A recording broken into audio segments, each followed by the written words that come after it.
네, 7월 19일부터 시작되는 동아시안컵 명단이 발표가 됐습니다. 선수 명단을 살펴보면 키퍼에는 조현우, 김동준, 송범근 이 3명의 선수가 뽑혔고요. 김승규 선수는 중동으로 이제 이적을 하게 되면서 이번 명단에는 들어오지 않았고요. 그리고 이제 눈에 띄는 것이 김동준 선수가 6월 A매치에 이어서 또다시 국가대표팀 명단에 들어왔습니다. 그리고 이제 수비 라인에는 살짝의 변화가 있는데, 원래 이제 중앙 수비 라인에는 벤투 감독이 정해진 멤버들이 있었거든요. 김민재, 김영권, 권경원, 박지수 요 4명의 선수가 고정 멤버고, 여기에 더해서 이 4명의 선수 중에 부상 선수나 뽑히지 못할 때가 있으면 그러면 이제 정승현 선수가 뽑히는 이러한 방식이었어요. 그런데 정승현 선수가 6월 A매치 때 그렇게 좋은 모습을 보여주지도 못했고, 그리고 현재 소속팀에서도 부진한 모습을 보여주고 있거든요. 그렇기 때문에 정승현 선수가 이번에 뽑히지 않았고요.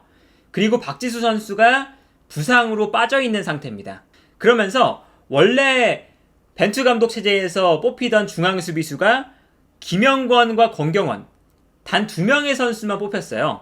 그러다 보니까 이번에는 중앙 수비 라인에 새로운 얼굴들이 좀 있는데, 먼저 이상민, 그리고 김주성, 그리고 지난 6월 A매치 때도 뽑혔던 조유민 선수, 이렇게 3명의 선수가 새롭게 선발이 됐습니다. 그런데 이게 참 재밌는 게, 이 3명의 선수를 뽑을 때 벤투 감독의 성향이 정말 정확하게 드러납니다. 일단 첫 번째로는 발밑이 좋은 선수, 빌드업이 좋은 선수를 벤투 감독이 원하잖아요. 일단은 지난 6월 A매치 때 조유민 선수가 뽑혔던 이유가 빌드업 과정에서의 전개 능력이 아주 뛰어난 선수가 조유민 선수예요.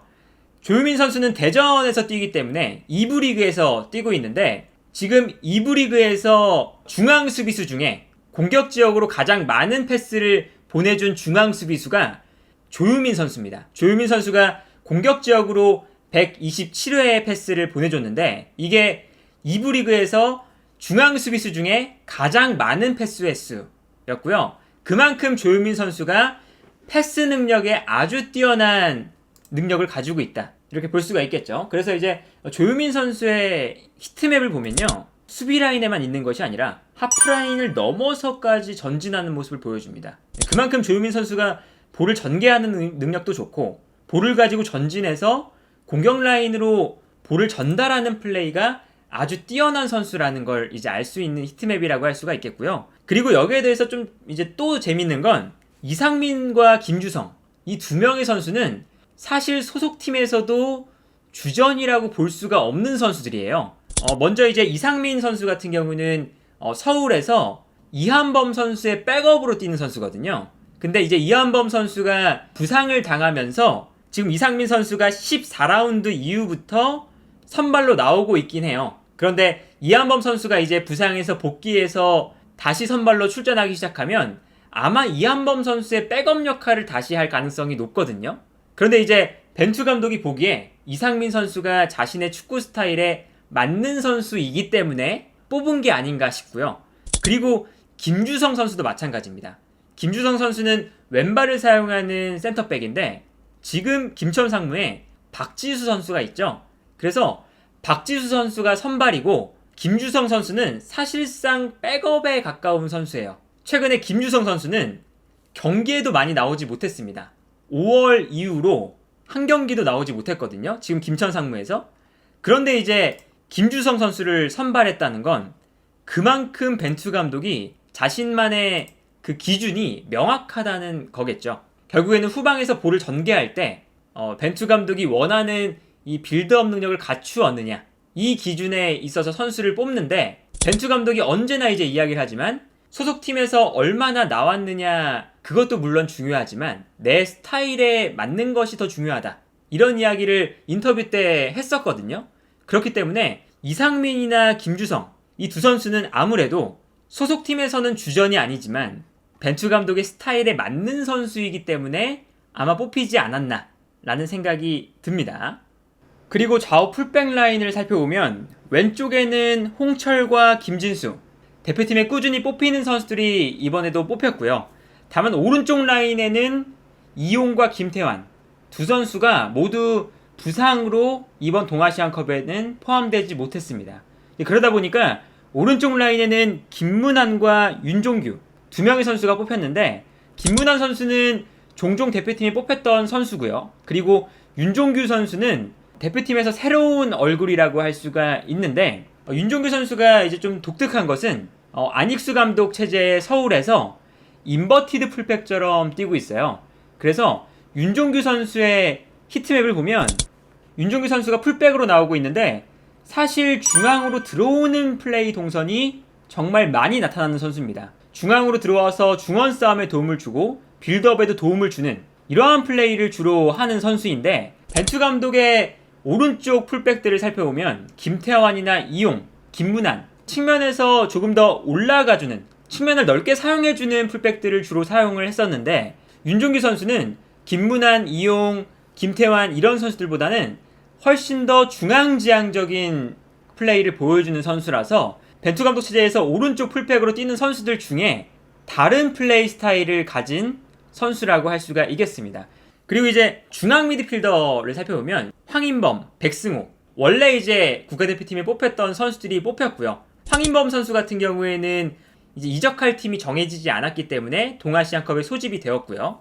그리고 여기에 더해서 이번 국가대표팀에서 가장 좀 지켜봐야 되는 선수가 손준호 선수였어요. 왜냐면 정우영 선수의 백업 역할, 수비적인 미드필더의 역할을 할 수 있는 선수가 우리 지금 국가대표팀에 필요하거든요. 백승호 선수가 지난 6월 A매치 때 그 역할을 수행을 해봤는데 그렇게까지 좀 만족스러운 수비력을 보여주지는 못했고요. 백승호 선수는 조금 더 위에서 플레이하는 것이 적합하다고 좀 보여지기 때문에 그 자리에 사실 손준호 선수를 실험을 해봐야 되는 대회라고 볼 수가 있습니다. 원래 손준호 선수는 국가대표팀에 뽑혀야 되는 선수인데 중국에 있기 때문에 뽑히지 못했던 자원이거든요. 왜냐하면 손준호 선수를 뽑으면 중국으로 돌아갔을 때 3주 동안 자가격리를 해야 되는데, 그러면 이제 경기를 못 뛰니까 이제 그러한 부분에 있어서 소속팀과의 그런 협상이 안 됐어요. 그런데 이번에는 손준호 선수를 소속팀에서 동아시안컵으로 보내주기로 합의가 된 상태였는데, 손준호 선수가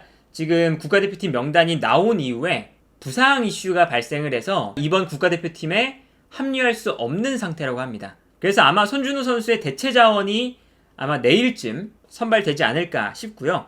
그리고 이제 그 자리에 또 김동현 선수가 뽑혔죠.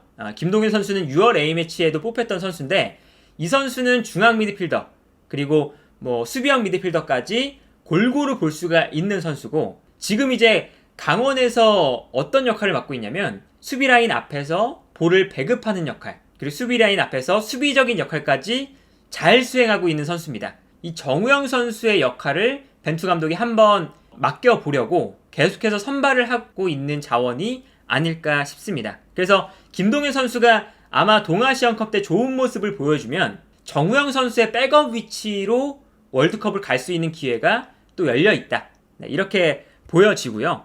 그리고 이제 김진규 선수도 계속해서 뽑혔던 선수이기 때문에 이번 대표팀 명단에도 뽑혔고요. 그리고 이제 공격 라인을 보면 권창훈, 엄원상, 나상호, 조규성, 이렇게 이제 기존의 대표팀에 뽑혔던 선수들을 제외하고 또 이제 새롭게 뽑히는 선수들이 조영욱, 강성진, 고영준, 이기혁, 이런 선수들이 새롭게 국가대표팀 명단에 뽑혔는데, 물론 이제 조영욱 선수 같은 경우는 벤투 감독 체제에서 종종 뽑히기도 했고, 벤투 감독이 전방에서 전방 압박도 열심히 하는 선수를 좋아하고 측면과 중앙을 활발하게 오가면서 공간을 만들어주는 선수를 선호하는데, 조영욱 선수는 측면과 중앙을 가리지 않고 열심히 뛰어다니는 선수이기 때문에 벤투 감독이 원하는 공격 스타일에 정말 알맞은 선수다, 이렇게 볼 수가 있겠고요. 그리고 이제 고영준 선수도 벤투 감독이 원하는 공격 스타일에 아주 알맞은 선수다 라고 볼 수가 있는 게, 포항에서 고영준 선수가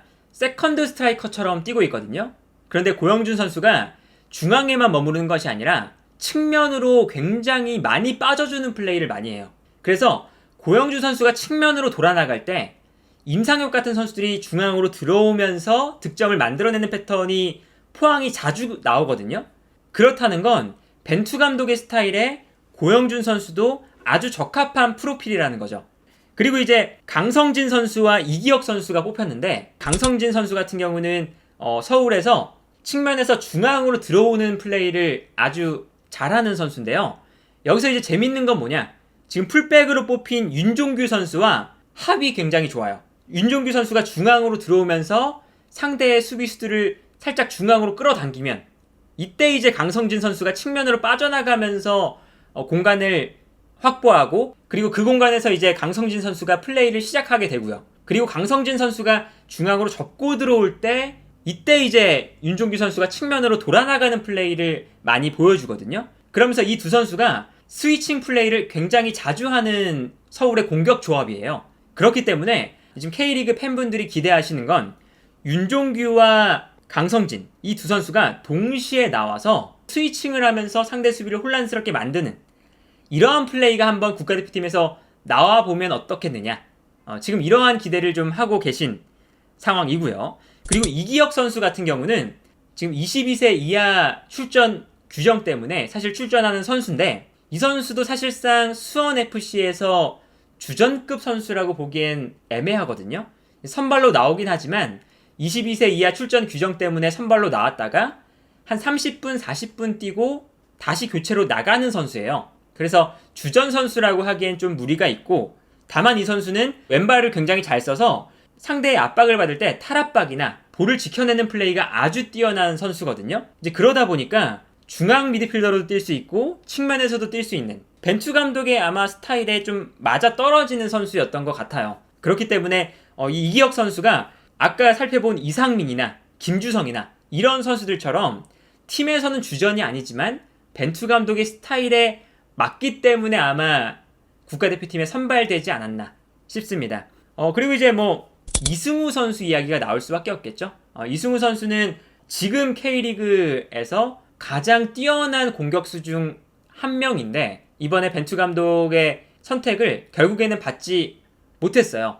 물론 이제 이승우 선수가 벤투 감독 부임 초반에 몇 번 뽑혔던 적이 있거든요. 그 뽑혔던 이유는 무엇이었느냐? 이승우 선수가 측면에서 뛰지만 중앙으로 들어오는 성향이 강한 선수고, 그러다 보니까 측면과 중앙을 오갈 수 있는 선수이기 때문에 사실 벤투 감독의 명단에 초반에 뽑혔던 건데, 이승우 선수가 이제 초반에 뽑히다가 팀에서 나오지 못하니까 벤투 감독의 부름을 그때부터 이제 받지 못했고, 그런데 다만 이제 이승우 선수가 지금 K리그에서는 가장 뛰어난 공격수 중 한 명이고, 그리고 전방에서 전방 압박도 K리그에 있는 공격수들 중에서 가장 높은 수준에 속하고요. 그리고 볼을 지켜내고 볼을 전진시키는 능력도 이승우 선수가 K리그에서는 가장 뛰어난 선수 중 한 명입니다. 물론 득점 감각도 지금 K리그에서 가장 뛰어난 선수 중 한 명이고요. 그런데 이승우 선수가 결국 뽑히지 못했고, 이것은 벤투 감독의 기준에 이승우 선수가 측면과 중앙을 활발하게 오가는 그러한 플레이가